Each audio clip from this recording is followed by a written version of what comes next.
Bonjour à toutes et à tous pour ceux à connaître avec un personnage sublime, génial, avec une incroyable... Touti, tu fais quoi là? Qui ça, moi? J'essaye de ramener de l'audience. Arrête ça! Oh, si on peut plus rigoler. Je disais donc, ce personnage, ce héros, est bien sûr Samus Aran de la série Metroid. Une série de jeux vidéo d'action-aventure franchisée par Nintendo encore une fois. La série se compose en 3 genres à ses débuts en 1986 jusqu'en 2002 en plus du jeu de 2004 sorti sur GBA. Metroid n'est qu'un jeu de plateforme développé principalement par RND1 apparu sur les consoles de salon que sont la NES, la Famicom et la Super Nintendo, mais aussi sur les consoles portables comme la Game Boy ou la GBA. Le jeu passera en mode première personne avec les développeurs de Retro Studio grâce à la capacité 3D de la GameCube pour les 2 premiers opus de la trilogie Metroid Prime, le 3e sera lui sur Wii. Toujours sur Wii, le jeu change de développeur et passe en mode beat'em all avec le jeu Metroid Over M, avant que Next Level Game mette la main sur la franchise pour sortir Metroid Prime Fédération Force. Par contre, faut pas déconner, vous n'évoluerez pas dans le corps de Samus.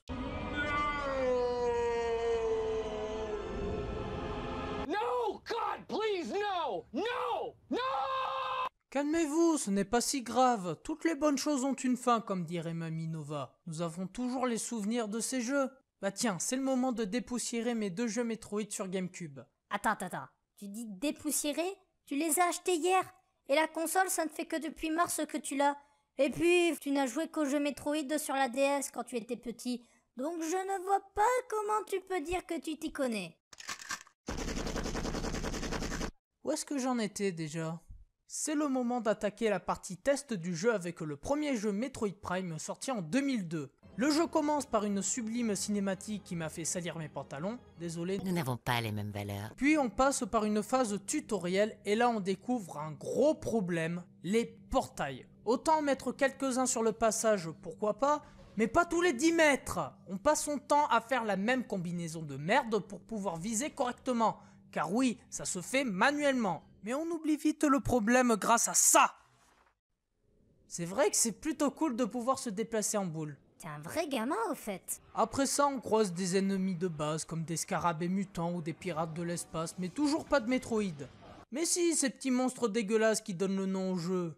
Ce n'est pas vraiment un problème, par contre les combats sont vides. Il suffit juste d'aller en mode bourrin pour les tuer, car il faut l'admettre, ils ne sont pas trop dangereux comme ennemis.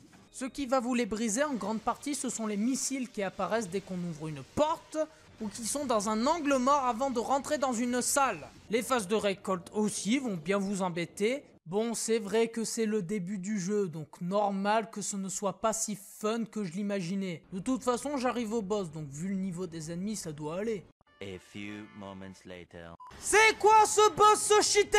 Sérieux? Son laser vous fait fondre la moitié de votre vie et il est protégé par un bouclier. Ce qui fait que pour le toucher, il faut s'arrêter, attendre d'avoir une ouverture. Mais pour que ça ait un vrai effet sur lui, il faut charger votre canon qui met une plombe pour charger. Pour t'aider, le jeu te dit d'analyser son point faible. Mais si tu le fais, tu te bouffes le rayon car la récolte des données est plus longue que le temps de chargement de son laser. Admettons que je sois full vie. Je vais perdre le reste en attendant que mon canon charge et d'avoir une ouverture.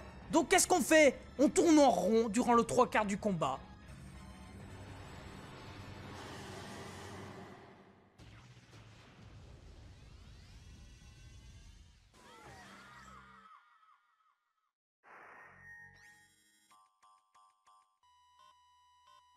Game over, c'est génial. Et vous savez quoi, je ne vais même pas faire le 2. Car c'est pareil mais en moins bien.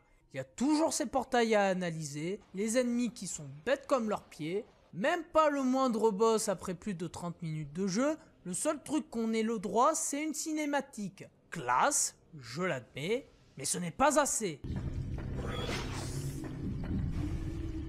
Cela dit, ce qui va vous énerver, c'est ça.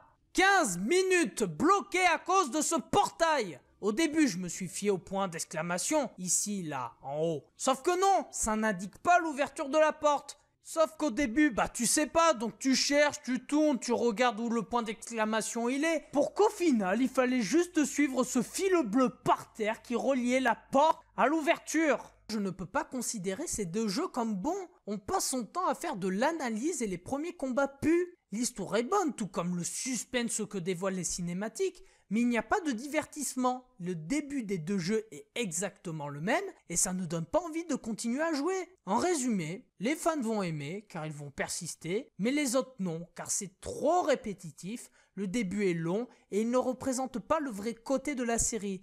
Donc si vous voulez découvrir Metroid, ne commencez pas par ces deux-là. Je vous conseille plutôt celui sorti sur DS, il vous fera baver. Ouais, en gros, t'es nul. Oh toi!